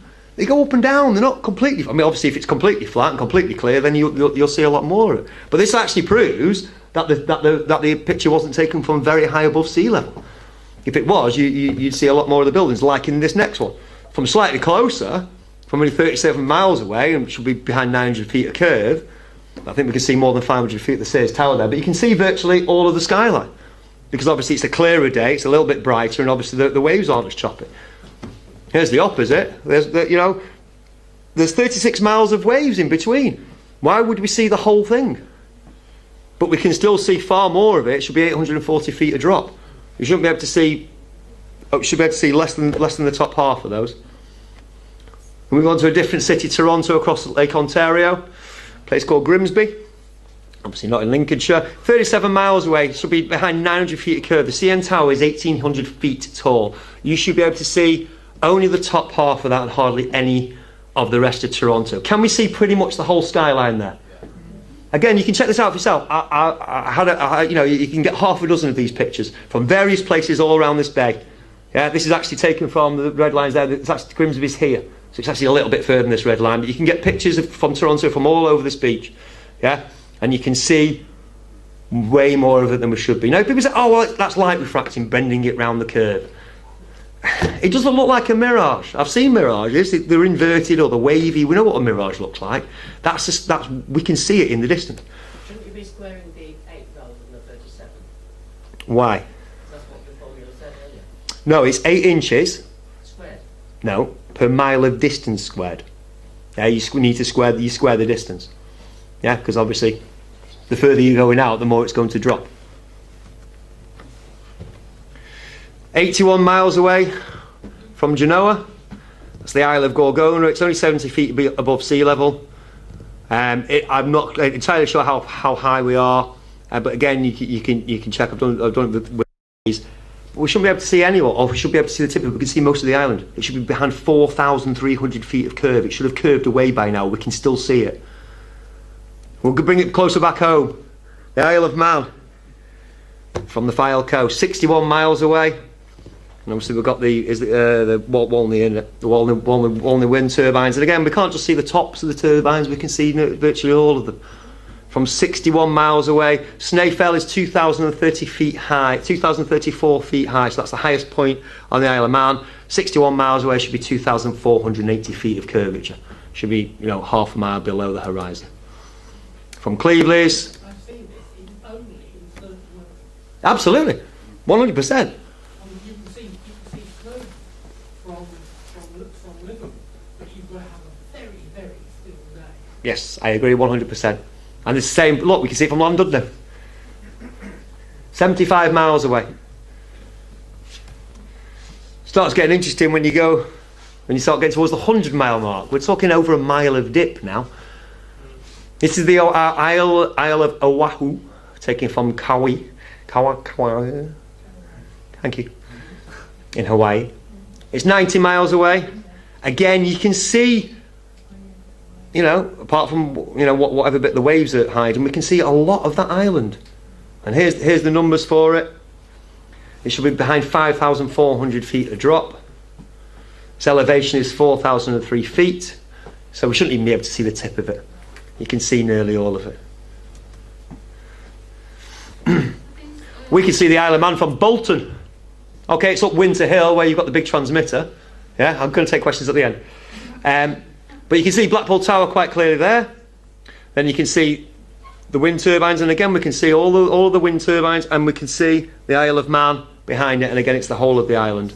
Excuse me, are these measurements and photographs taken at different times of the year, at different angles?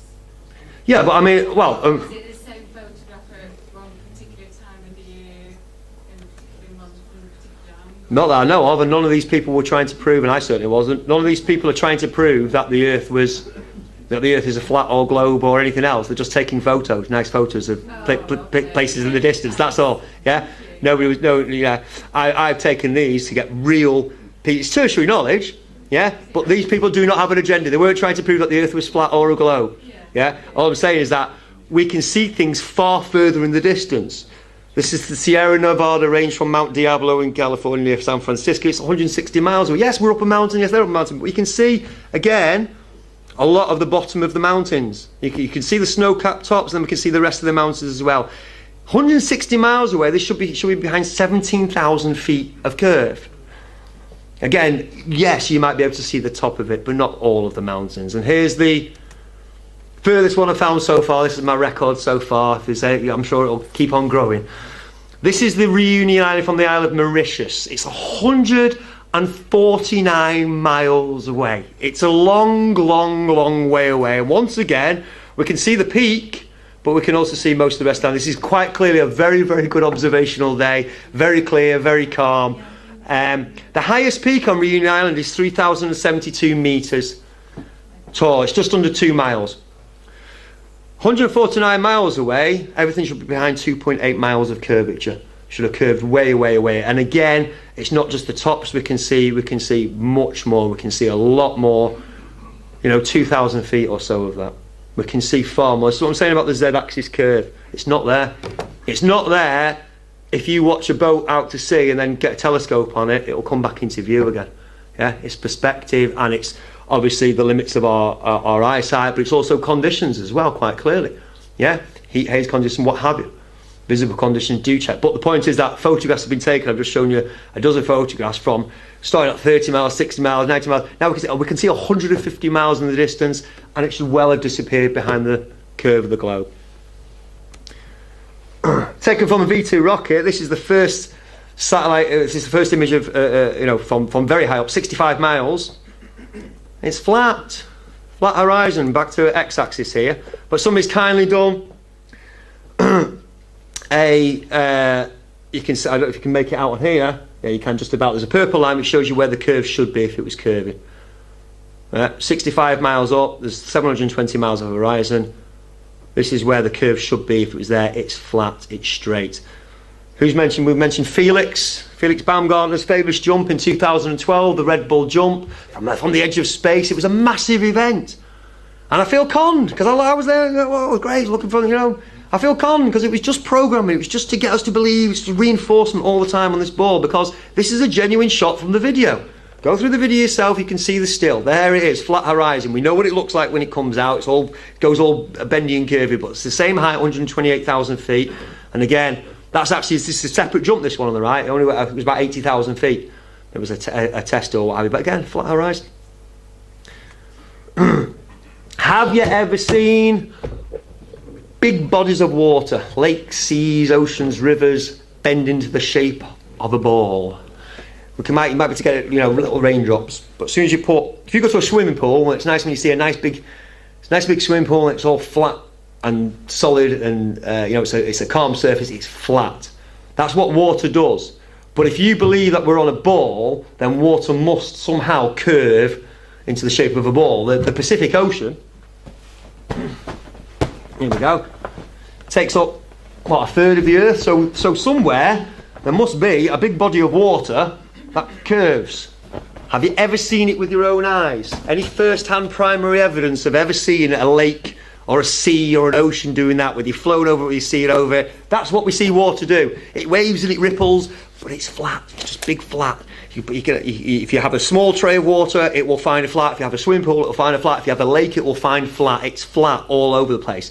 But if you believe a ball, at some point it must curve. But that's not what we experience with our own eyes through our own observations. Flat everywhere. The Suez Canal is 120 miles long. It has no locks. If it wasn't flat, the water would drain out the other end. 120 miles, you work it out for yourself. 120 times 120 times 8 inches, divide it by 12 for feet. There should be a lot of curve there. There isn't. Rivers, the longest rivers in the world, the Nile and the Amazon, are over 4,000 miles long, and they have about 5,000 metres drop from source to obviously out in the sea. That's 5,000 metres, what's that, a couple of miles? But it's 4,000, it virtually goes the whole, well, it's over the whole radius of the Earth. But don't forget, they come from the mountains as well, and those mountains are probably 5,000 metres higher anyway. Yeah? So what's the actual elevation of the longest rivers in the world? The flat. But again, if we're on a ball, where's the Nile? Where's Africa? Yeah, the Nile should go, it should curve round, should have massive differences in elevation from source to mouth. But it doesn't. None of the rivers do. In Russia, there was a 395-mile long lake which freezes over every winter. That should have 19.7 miles of curve to it. Doesn't happen. No frozen lake. If you've ever seen a frozen lake, again, you shouldn't be able to see after a few miles. It should dip away, you know. So really, I mean, you might still think we're on a globe, we're on a ball, but there should be all these flat patches all over it, all over the place. But we see it perfectly round in every single image. From a plane window, the horizon is flat. There's 36, 34, 34, 35, 30 odd pictures of a flat horizon. The horizon never falls below eye level either. So whether you're in, you know, on the ISS, or whether the image is from a V2 rocket, or from a plane, or from a mountain, or from wherever, the horizon always stays at eye level. It always rises to meet us. If we're on a ball, and you can do this yourself after, or get a ball or what have you, if you put yourself right down on the ball and watch the horizon, as you rise, you can see quite clearly the horizon line should drop down very, very quickly. It never does. Huge flat places on Earth, everybody's aware. If you ever watch Top Gear, the Bonneville Salt Flats, where everybody goes racing, but there's even bigger ones in South America. Ethiopia? But the Saladiyama in Bolivia, they're going for 4,000 square. They're going for hundreds of thousands of square miles. Big flat places on Earth, yeah, famously flatter than a pancake. The evidence is all around us. This is a really, really good video to watch. It's called "The Amazing Flight of a Balloon to the Edge of Space." And if you watch it, you will see, because those are clouds there. This isn't the ocean. This is clouds. And what have we got here? That's a hot spot from the sun. Now, if the sun's 93 million miles away, yeah, but massive, how is it causing a heat spot on here? Obviously, this is a still from it. You can watch the video for yourself, but this is what it does. There's minutes and minutes of this video as it spins around. You can see it again and again. It will blow your mind, because you'll see the sun isn't that far away at all, because it can't be causing a heat spot on the clouds if it's 93 million miles away. If it's massive, it should all be coming in at the same angle. There should be no target for it. That is obviously a spotlight. It's obviously got spotlight properties to it. Have a look at the video for yourself.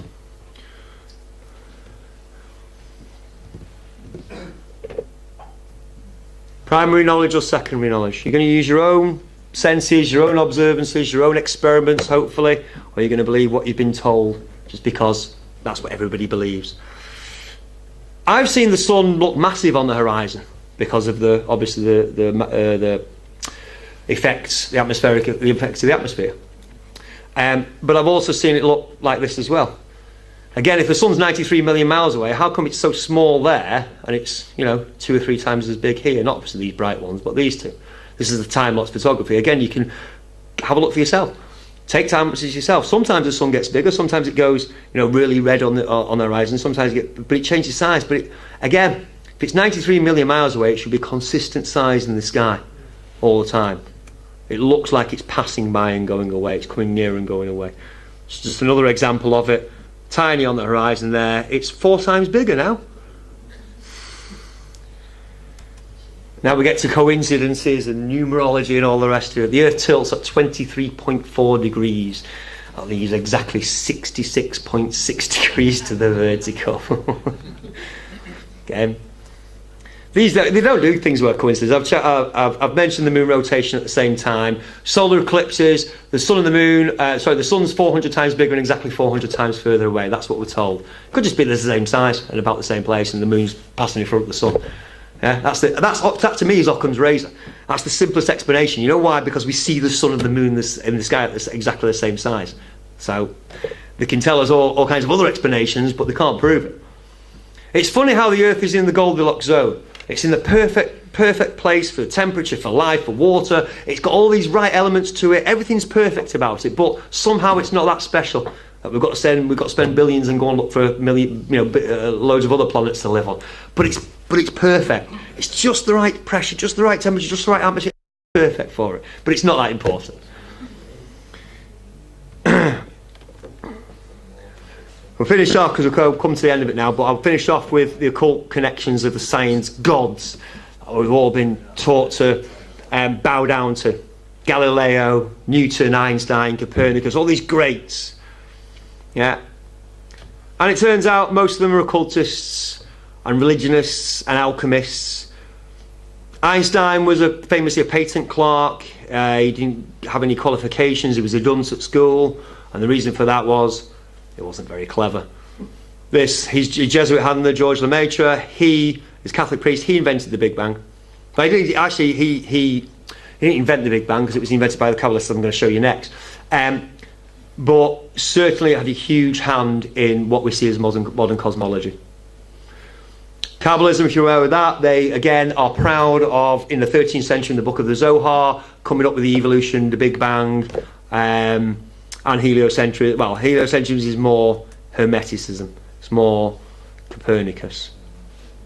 The connections between I tell you what we do is we go, yeah, politicians are terrible, bankers are terrible, figures in history are terrible, all these people are terrible, but science, no, science is right. There's nothing wrong about the scientists at all. We won't look for occult symbolism or connections with all these. But you can see the square and the compasses all over the handiwork of this. The Copernicus was the main guy who started off the revolution. His book on the revolutions of the celestial spheres changed, thousands of years of thinking about the Earth being completely still, as you can experience it for yourself every single day of your life, and obviously the bodies move in the heavens above us. That's what your senses experience.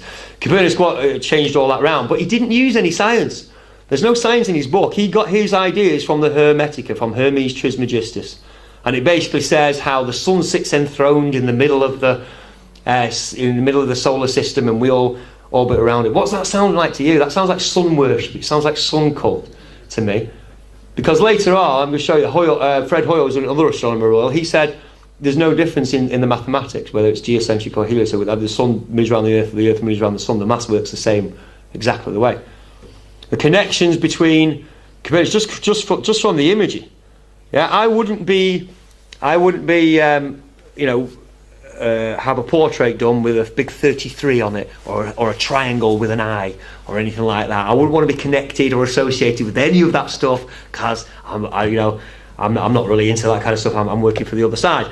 But Copernicus obviously had no problem with the square and compass. Yeah, with the big wheel here, we've got the big sun wheel, and we've got the Mercury sign as well. Yeah, all leads back again. You can investigate that more for yourself. The Book of Thoth by Aleister Crowley. Freemasonry with the sun over the head. Yeah, as above, so below. Yeah, one of the reasons why Mercury, because it can rise in the morning and the night, so it's also hermaphroditic. Both sexes, which obviously is Baphomet as well, which we know as the breast and the penis. It goes on and on and on. It's all about cult sun worship. You can trace it back to Babylon. You can see all the different gods going through it. But there is no science to Copernicus's on the revolutions of the spheres. It's a philosophical tract, and it's all based on the Hermetica. We live in a sun worshipping cult. It's in religion. Yeah, it's above the door of number 10 Downing Street. The Nazis used it. Obama used it. Yeah, the CIA used it. The cult of Ra. China, America, it doesn't matter which country you choose, and it might not be the flag, it might be the armed services or the defence force, or what have you, but they've all got it. And it's not sun worship. They're not actually worshipping the sun in the sky. People say, well, that's quite natural, because in ancient days we all used to worship the sun. It was the giver of life. But all these symbols are in religions here. Yeah, the Jesuits, Luciferianism, Theosophy, etc., etc. Couple more. Gravity is a god because it's the answer. It's the magic answer to everything. Why? How does the Earth keep us on, but it still spins around, it still orbits on gravity? How's the moon? How's the type of gravity? Why doesn't the moon fly off to the sun? Because the sun's got bigger gravity. It's the way gravity works. Don't worry about its gravity. Gravity is the god that explains everything very, very magically. But it's not needed, by the way. There is no need for gravity whatsoever if we're on a fixed stationary plane and the heavenly bodies are simply going above us. It's not needed. The reason why you don't fall off is because you're denser than the air that underneath you. It's just, again, Occam's razor. It's a straightforward explanation. Now, if we're travelling around the sun obviously every 12 months. On this side, yeah, if we've got the big sun in the middle, we're not going to see any stars on the other side. We're not going to be able to see the constellations on the other side because the sun's in the way. Yeah, even though we're turned away for our night, yeah, as we come round, it doesn't matter what's over there because the sun's in the way. It's a massive big block. It's blocking out all the starlight.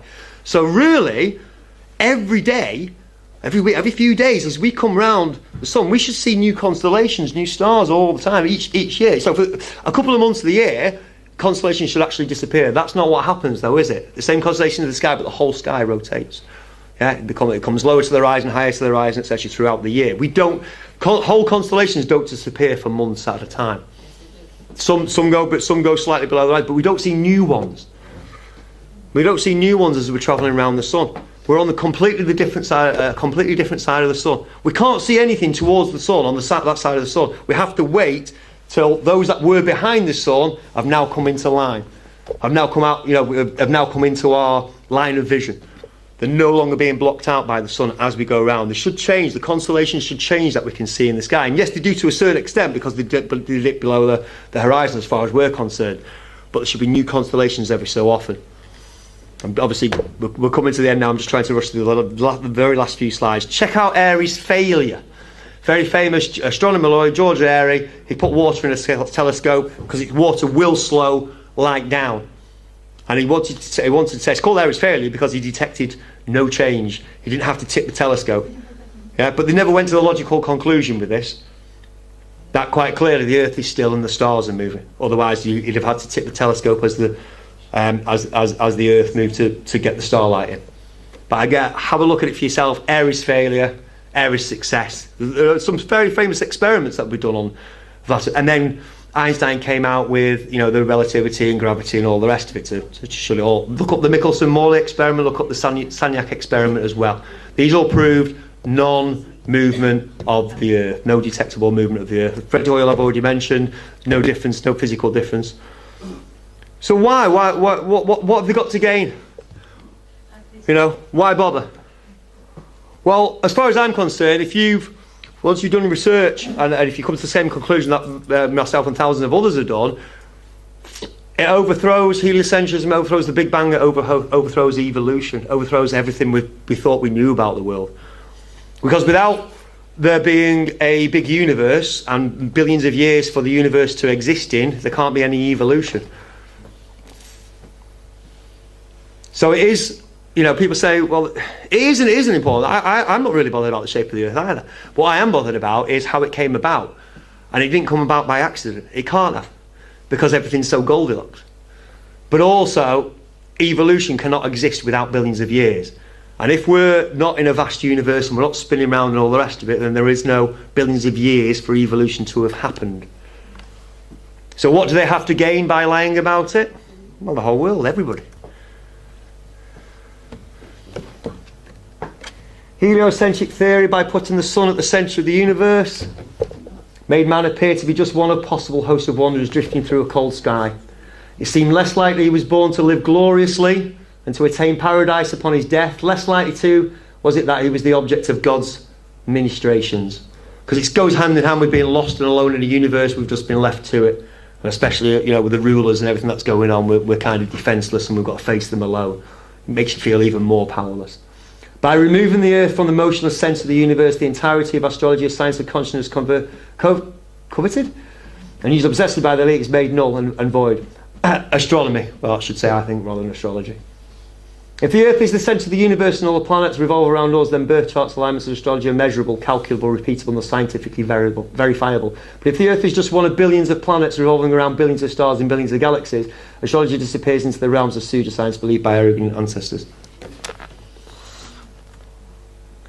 Keep us locked in, mind program, mind control. You weren't created, you're not special. There's nobody looking after you. God either doesn't exist or he doesn't care, or he's just not powerful enough to have over these evil things. These are all lies.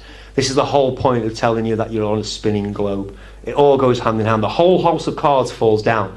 But you obviously have to do your own research first. Take, obviously, the jumping off points that I've started with tonight, and obviously investigate them for yourselves. Don't take my word for it. Because, like I say, it goes hand in hand. The famous quote from The Usual Suspect is, the devil convinced the world that he doesn't exist, which is true, but his main goal was to convince the world that God doesn't exist through all these theories. And I'm just going to end now with where I'm currently up to, why I think the shape of the earth is, and I think it's the shape of what you see every day, the shape of the map. If you go on time and date, you can see where the sun and the moon are every day, and it shows you how, parts are lit up and parts are still in darkness. The sun and the moon go across east to west. When they obviously finish at the west, they appear right again at the east again. Exactly as our experience tells us. Nobody falls off the edge. People don't fall off the edge. And if this map's true, the problem with this model, of course, is that if it didn't work perfectly, you won't be able to prove it.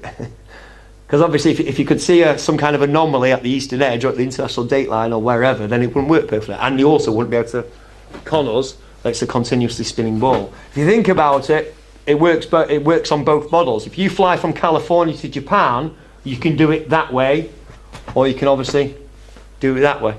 If it's a circle, if a flat Earth is just a flat circle, they can't fool everybody. You can't fool people that way, because the observations and our experiences will be very different.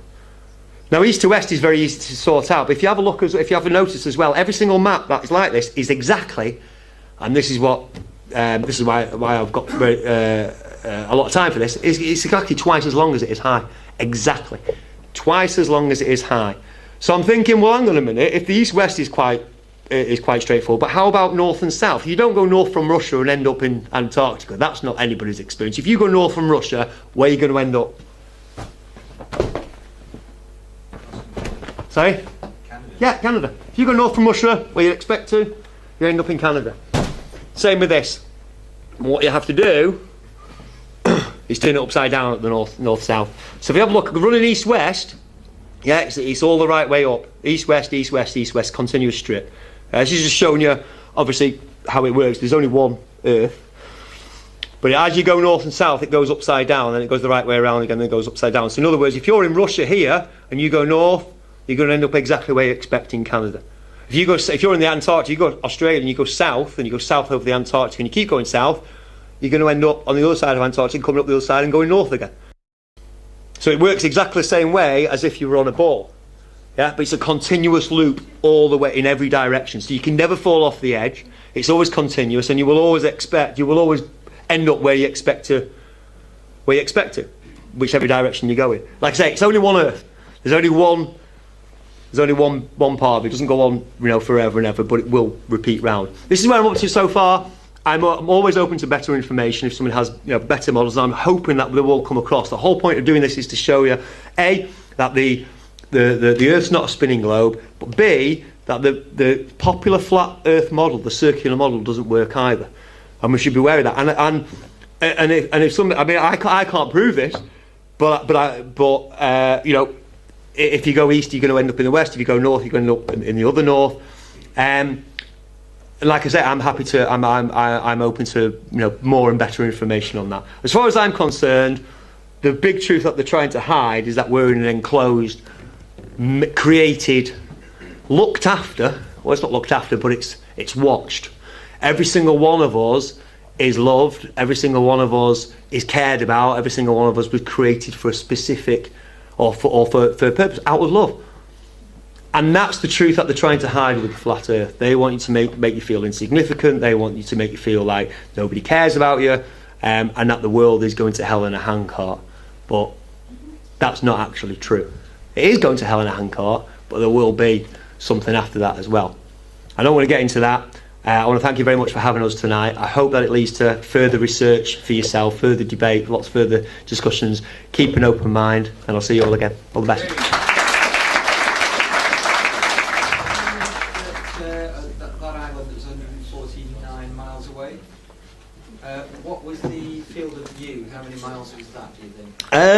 Not sure. Don't know. A couple of miles. If you're seeing that, it's got to be more than a couple of miles field of view. So where you're seeing the buildings and where you're seeing the islands, you should see them curved. If you're on a curve. Away from us, you mean? Well, you wouldn't see. Yes. If you were looking that way from the images, Yeah. you would see the buildings curved away Yes. so that the centre of gravity was towards the centre. If you look at Same a with big the city, it's looking like a big long city, the building should curve at some point. If Even it's with the islands, you should see the islands curved. Yes. as well. yeah, yes, very very See possibly. that in the images. No. Go on. Why do you say at the end that you believe that it's going to end, and you said that we're all going to go to whatever you said? Sorry. You said that, everybody's like, the conspiracy is that we're insignificant. Yeah. But you think that, we're all sort of individually alone and everything like Yeah. that. And then you say, well, it will all end. So okay, then I need to qualify it. There are obviously drastic changes coming. Anybody that's got half an ear or half an eye open is well clear. We are heading towards some major. This isn't obviously the focus of this talk, but we are heading to some seriously major disruption and changes that we're going to be prepared for. This is hopefully why we've all been woken up and we're started searching for things outside of our mainstream education and mainstream media, because we know something's going on, something's happening. And it looks like another generation, one more generation, which is 15, 20, 25 years away, in our lifetimes.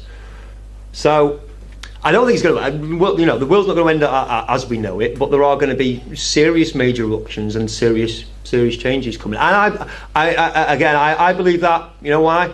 Because I now believe, and I wasn't brought up that way, but I now believe in the Bible. I now believe the truth of the Bible. And you know why I believe the truth of the Bible is because the Bible has the exact description of the earth as I've just presented tonight, and it matches all observable evidence. If it didn't, it'd be in the trash. But also, the Bible doesn't believe in evolution either, fully. But that's the only reason why, because the Bible is 2/3 prophecy, and it's 2/3 prophecy on the end times. It's our handbook and instruction. So if you don't read, that's fine. You know what I mean? It's not, you don't get a fatwa issued against you if you don't read it. But there's a manual that's telling us what's going to happen in the next 20, 30, 40 years. Why not find out what's going to happen? Let's be forewarned and forearmed. But I mean, there are several versions, aren't there? Oh, I only believe in the King James Bible, and again, that's a whole. The history of Bibles and where they've all come from and everything else. That's a study in itself, and I don't take that lightly. I want to know. I want to study. You can see how much research and input I put into something to make sure that it's correct. And if it's not correct, I'm happy to stand corrected. It's not about being the smartest man or what have you. It's just I want the truth. I want the truth. I want to know what I'm supposed to be doing. I want to know why I'm here. And those are the same questions I've asked since I was 10 years old. Could you go back to the previous slide, please? The square Earth. Yeah, that one. Yeah. Yep. So if the sun and moon are sort of heading across that, what happens when they get to the edge? That edge. Yeah, they could disappear. They used to go. So if it was a round globe, it would work better than It works exactly the same.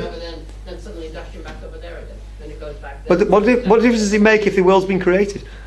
If I'm God, or God, if God exists and you want to create the world, He'll create the world exactly as He wants to do. The point is, from our perspective, forget you've got images in your head, you've got lots of programming in your head. But if you take what can I observe from where I am looking out, what experiments can I do, what observations can I do, what forecasts can I look at, what studies can I do, that will only be primary knowledge to prove beyond doubt. My question. Okay, go on. I'm asking, if the sun and moon goes across there, say it takes how long it takes. 24 hours. 24 hours. Then it gets to that side. Hmm. Does it just suddenly dash back across? Instantly appears at the other side. Again, then just suddenly dash back like a typewriter thingy. That doesn't make sense. Occam's razor, like you mentioned before. Yeah. It makes more sense if the ball just goes round. If we go round the sun. And You keep using the word sense, Yes. but these are not our senses you're using. What about eyesight? This is logic. This is it's intuition and logic in your head. You're saying it feels better that it's just going around. Just leave it as we're told. Yeah, we're a spinning ball and we're going around the sun, and that's why the sun rises and falls. Well, I've got another explanation for it, and the point is, obviously I just spent 2 hours showing you that there's no observable first-hand evidence that we're living on a ball. Things don't disappear over the curve. There is no sensor evidence that we're moving. The only evidence that you've got that we're moving is seeing the sun and the moon in the sky. But what your actually senses seeing, your senses are seeing the sun and the moon move, but you're still. You also said you don't see different stars throughout the year. You do, because at the moment you can see Orion in the night sky. Mm-hmm. In the summer you can't because the sun's in that part of the sky. Because Well, it goes nighttime, doesn't it? But it goes to the horizon. No, because we've gone around the other side of the sun, so we can't see it because it's behind the sun. But that's not what happens though. It goes to the horizon. It goes below the horizon. In my observations, that's There are, I mean, as far as I know, there are no constellations that only appear for 9 or 10 months of the year, or 8, 9, 9, or a whole bunch of them, as we go around the sun, that appear from behind the sun. We don't see different constellations. We don't. Majority of the equatorial constellations can only be seen when we're on the right side of the sun. When we're the other side of the sun, you can't see them because the sun's light. Okay, well, that's according to your opinion. It's not my. It's not. That's not what I've seen from my own research. Hemisphere stars here. I don't know yet. Why can't we see them? I'm hoping that somebody will go and investigate and find out, because there are, not every single question has been answered. All I wanted to do tonight was show you enough evidence to make you extremely sceptical about what we've been told about the globe Earth. Well, I think I have with many, but thank you. Another one is, when you discover the Earth is flat, a lot of people, they think you should instantly have a blueprint for a new model. As well, yeah. All the answers to everything. 500 years of science in the other way. Found out the Earth is flat. Yep. We're discovering it together. We're discovering actually what is the true fabric of nature. 100%. People, it's like when, if somebody says, oh yeah, I'm a socialist, right, well, I don't believe in the current paradigm of the government, it doesn't work. And then people go, well, Give me your alternative model. Completely lay everything out for me, and then I'll say it doesn't work. But we know it doesn't work. And I can say with clarity, I know that the Earth is still flattened, and it has not been an easy ride getting there. 2 years of absolute agonising research and a lot of cognitive, cognitive Dissonance. and so much pulling and pushing in my mind, and really, really grappling and questioning my own sanity, which is, I think, a healthy thing to do. I think we've all been through that. So I think, it is worth paying heed to. It really is. Yeah. That's all I want to say. Thank you. Can I just say one obvious one, if you're not sure as well? If the Earth was going around the sun, over at the other side, midday would be at midnight. Possibly, but there's a difference between sidereal day, which is 23 hours 56 minutes and I think 59 seconds, is it, and the solar day, which is 24 hours. I didn't have that slide in, but there's an explanation. You always try and look at it from both sides, from how it's supposed to be from the globe, and how what's the alternative model from what we can see. So you have to kind of play devil's advocate at both times at the same time. It's a massively interesting subject to get your head around. Yeah. The flat Earth theory doesn't explain why we have light and day at the same time on Earth. Because right now it'll be daylight at the other side of the world. Yeah. Because In Australia. Sphere, yeah. And that's the side that's facing the sun. Now we're in darkness because we're on the dark side of the Earth. Well, that's the explanation you've been given, but here's the alternative explanation. Yeah. This is the sun, and you see this here, this line. I mean, it's better actually on the other slide. Let me go back one.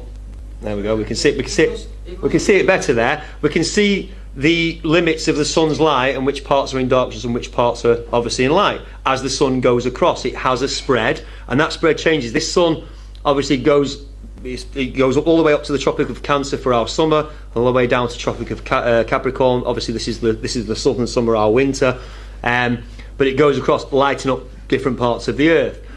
And we know this is accurate because of timeanddate.com, or because look, if it's supposed to be, we could take what I'm saying is you could take a snapshot. If you know somebody in Florida, and you can make sure you can phone up and say, is it dark where you are right now?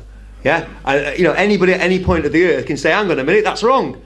It's light where I am. It's dark. It's in the morning, etc., etc. So that's one explanation for sure, and that's the explanation we've given. But here's the other one: the sun throws. It's a spotlight, but it throws a lot of light. And here's the shape of its light. And you can tell the shape of its light any time, any day. Go onto timeanddate.com, and it will show you exactly the position of the sun and the moon, where they are in the Earth, and which parts are lit up. And you can ring somebody wherever you like. We've all got Facebook and social media. You can say, "You're in Australia. Is it definitely daytime over there at the moment?" Yeah, I can see the sun in the sky. Great. You know what I mean? That can be confirmed. Tertiary knowledge. So there's two explanations for the same thing, same observable thing, but why pick one model over another?